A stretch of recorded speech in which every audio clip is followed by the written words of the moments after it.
না না, আমি আমি কিন্তু আমাদের দেশের খুব কাছাকাছি আছি, জি আপা। যাতে আমি চট করে ঢুকে পড়তে পারি। না আপা, আপনাকে সীমান্তের অপর প্রান্ত থেকে আপা এখনো সংবাদ পাঠান, চট করে ঢুকে পড়ার পায়ে তারা ধান্দা করতেছেন। আপা যেখানে আছেন ভালো আছেন, ওখানে থাকেন, আমরা ধরে আনবো সময় মতো। এর আগে ঢুকবার চেষ্টা করবেন না।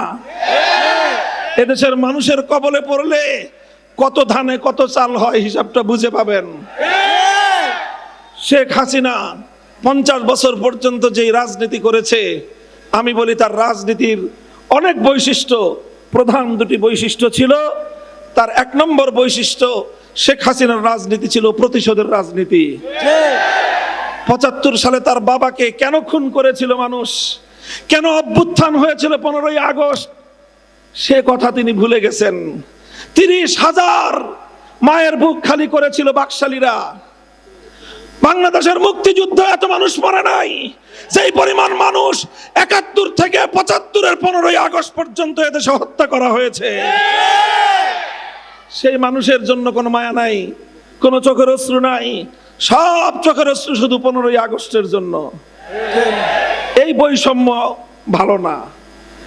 যে সকল মানুষ নিরীহ নিরপরাধ নারী শিশু 15ই আগস্টে নিহত হয়েছেন, তাদের জন্য আমরা সমবেদনা প্রকাশ করি। কিন্তু শুধু নিহত তো তারাই হন নাই, তাদের রক্তের যেমন দাম আছে, ওই 30,000 মায়ের চোখের অশ্রুর কোনো মূল্য নাই। যাদের সন্তানদেরকে, তরতাজা তাগড়া তাগড়া যুবকদেরকে তুলে নিয়ে গিয়ে আপনার বাবা হত্যা করেছিল, সিরাজ শিকদারদের জীবনের কোনো মূল্য ছিল না। যাই হোক, পুরাতন হিসাব, ওই হিসাবে আমি যেতে চাই না।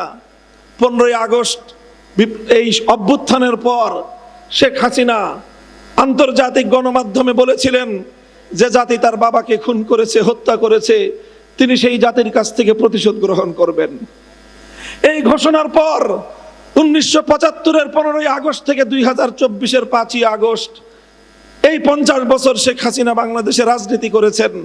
শেখ হাসিনার এই রাজনীতিটা ছিল প্রতিশোধ গ্রহণের রাজনীতি। তিনি প্রতিশোধ নিয়েছেন বাংলাদেশের জনগণের কাছ থেকে, তিনি প্রতিশোধ নিয়েছেন বাংলাদেশ নামক রাষ্ট্রটার কাছ থেকে। এই দেশটাকে তিনি স্বাধীন রাখতে চান নাই। দেখেন না, কথায় কথায় বলতো বিদ্যুৎ দিয়েছি, বেশি কথা বললে বিদ্যুতের সব সুইচ বন্ধ করে ঘরে বসে থাকবো। বলতেন এই মোবাইল ফোন দিয়েছে কে? উনি মোবাইল ফোন দিয়েছিলেন, উনি বাংলাদেশে ইন্টারনেট দিয়েছিলেন। সারা পৃথিবীর মানুষ যখন মোবাইল ব্যবহার করে অগ্রসর হয়ে গেছে, বাংলাদেশে নাকি জনগণকে উনি মোবাইল দেন। এই ছিল ওনার ভাবখানা।